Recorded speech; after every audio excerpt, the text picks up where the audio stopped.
Welcome back viewers, आप देख रहे हैं सीएनबीसी आवाज पे टक्कर, और टक्कर में आज दिन है एग्जिट पोल का। अशोक भाई, इनका ऑल द बेस्ट तो यही है कि इनकी जरूरत पड़े सबको कि संजय निरुपम और सुधांशु त्रिवेदी दोनों इनके दरवाजे खड़े हो। नहीं, बिल्कुल, ये तो चाहते ही ऐसा है, तभी तो इनकी दुकानदारी चलेगी। वो हर राज्य में जहाँ एक तीसरा फोर्स बनता है वो वही होता है। राजस्थान में भी हमने देखा जनता दल के 7-8 लोग हुआ दुकानदारी शब्द, ये दुकानदारी शब्द से मुझे नहीं, ये दुकानदारी मत बोलिएगा सर, प्लीज। दुकानदारी शब्द नहीं सर।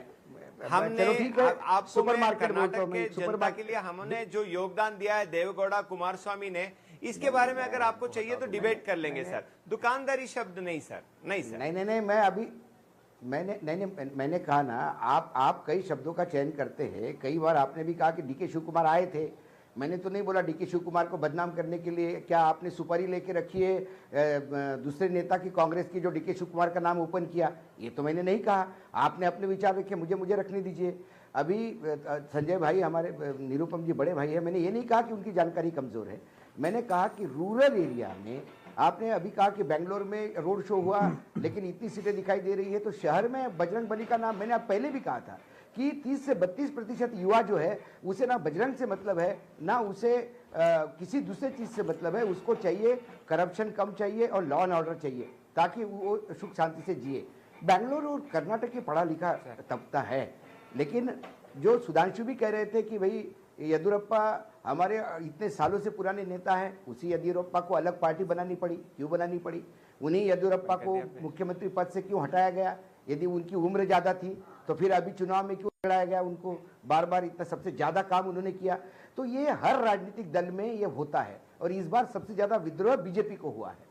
यदि बीजेपी का विद्रोह, यदि बीजेपी, यदि आपने कहा कि जो महाराष्ट्र कर्नाटका है उसमें या कोस्टल कर्नाटका में हम कभी इतना बुरा नहीं कर सकते, और अभी तो लगता नहीं कि इतना बुरा होगा। लेकिन यदि वहाँ बुरा हुआ, यदि रिजल्ट उसके एग्जिट पोल जैसे आ गए, तो समझ लीजिएगा जो ये विद्रोह हुआ बीजेपी का, इसने नैया डुबाई, ऐसे हम कह सकते हैं। जैसा हिमाचल में विद्रोहियों ने कांग्रेस को सत्ता में बिठाया, ऐसा हम कह सकते हैं।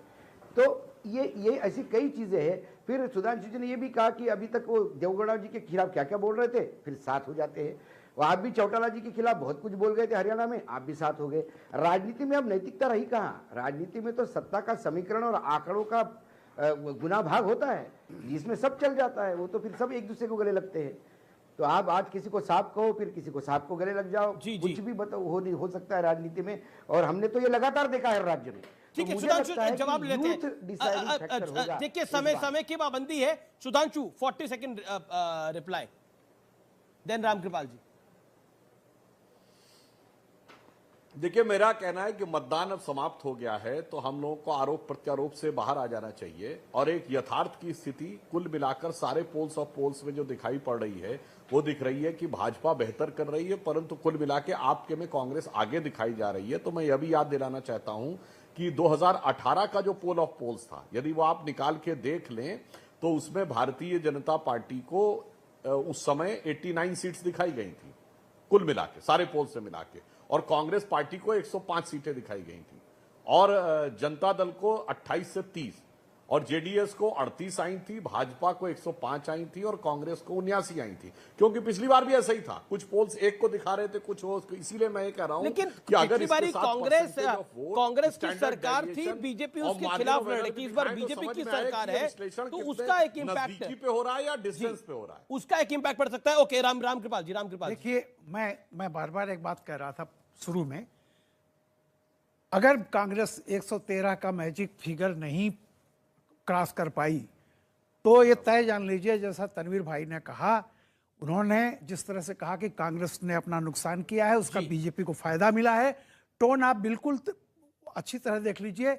जो हालत 2018 पोल के बाद बीजेपी की थी कि सिंगल लार्जेस्ट पार्टी बनने के बाद भी वो नहीं बना पाई, वही इस बार भी होगा। और दूसरी बात मैं कह रहा हूं, समय यहाँ पे बस एक सेंटेंस, दोनों का वोट परसेंट आप क्या नहीं आया, मैंने जो सुना है जी कि एग्जैक्टली बराबर है। अगर बीजेपी आधे परसेंट का शायद फर्क आ रहा है।